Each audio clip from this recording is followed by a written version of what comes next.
Hi, my name is Julien Desrosiers. We're here at directly from Cape Town, South Africa, where the Investing in African Mining Indaba conference, and I have the chance and the pleasure today to welcome Mitchill Wernich, for Senior Executive Consultant from CE Mining. Hi, Mitchill. Hi, Julien. Thanks so much for the introduction. We're happy to have you here. We're directly from South Africa, as I said, from the IFF International Finance Forum, and we're going to be presenting a lot of companies, publicly traded, privately private, that are doing business in Africa or internationally.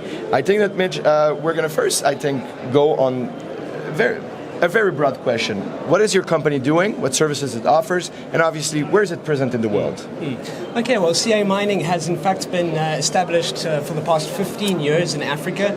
We initially noticed that there was a bit of a weakness in the market in terms of getting expatriate skills onto mine sites in Africa. Some of these countries just do not have the skills that are needed. So we found this niche in getting international players onto the ground, onto these mine sites.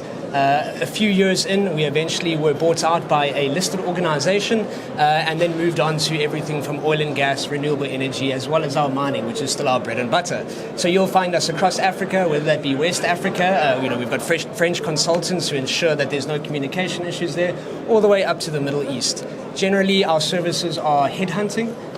So we find the exact candidate that you're needing, as well as heavy advisory services in terms of what's happening in the market, what's happening in the industry, what's happening with candidates, and how best to move forward with recruitment in a space and region that they are not necessarily very comfortable with. Most of our clients are international, whether they be French, German, from the UK, whether they be Saudi Arabian. We are dealing with people where Africa is not necessarily their expertise, and that's where we come in. And I think this is very interesting. Obviously, one of the big problems the industry is facing right now is finding candidates of quality. And a lot of them might not be attracted at first sight of Africa. They might be thinking or having old ideas about it. Can you maybe tell us a little more about the African market right now? How does it look like? And also maybe touching a little bit on what you said, African market is very different, many different languages. And how do you bridge that gap?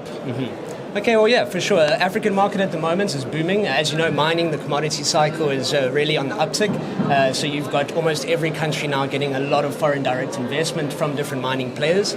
So it's really great for a candidate at the moment if you've got the right skills. We like to say it's actually a candidate market at the moment, which means that the good candidates actually have more power at the moment than good companies.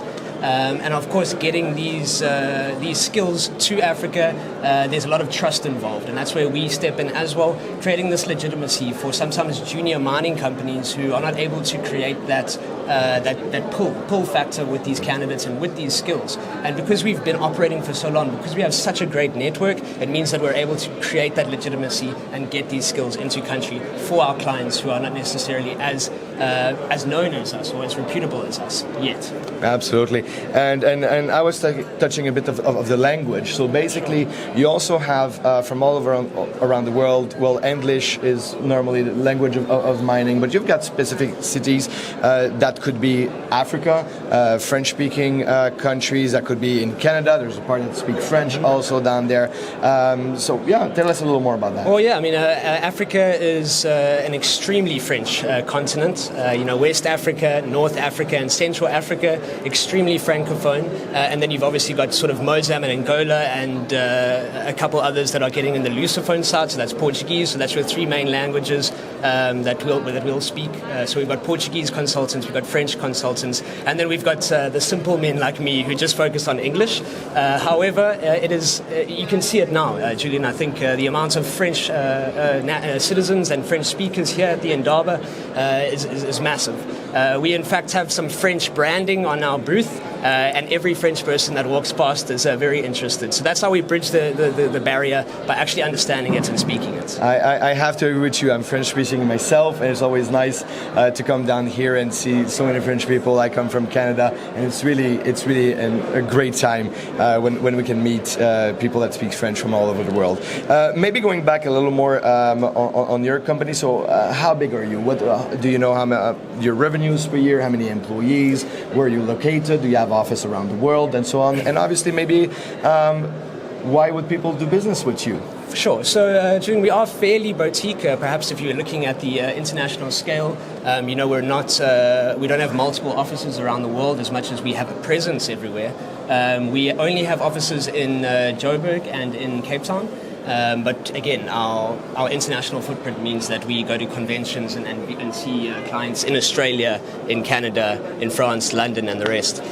With regards to our company revenue, look, we're in the millions of dollars. Of course, we are bringing in a lot. Employees-wise, we're just in the mining side of things. We're probably about 20 employees, 20 to 25 employees. Again, a mixture of English speakers, French speakers, and Portuguese speakers as well. We are very fortunate in our sort of and how established we are in that we've been able to have clients, big top tier mining companies, top 5 in the world. I won't mention them, of course, but all the big dogs we've brushed shoulders with, as well as the small guys, and that's why we're able to understand the complexity of a huge multinational, international company, as well as somebody still starting out in Africa. That sounds great, Mitch. And maybe as a, I guess you're living here? I am very fortunate to be living in Cape Town. That's amazing. So maybe for the viewers out there and everyone that wants to have a feel of Cape Town, maybe what's your favorite spot? What do you do on your free time here then? What do I do in my free time? It's hard to choose, Julien. I think we're very fortunate here in Cape Town to have the sea, mountains, racetracks, a good cosmopolitan lifestyle, good culture, arts. So it's extremely hard to decide what to do. I'm personally a massive runner. I love running around Cape Town, whether that be on the trails in Table Mountain or whether that be on the road. So that's how I like to discover my city. If you were coming here for the first time, you have to visit the beaches, you have to visit Table Mountain, and you have to just walk around and explore the place. I couldn't agree more myself. So thank you very much for your time, Mitch. CA Mining, publicly listed on the Johannesburg Stock Exchange and directly from South Africa. We thank you very much for your presence and wish you a good convention. Thank you, Julien. Looking forward to seeing you later. Thank you.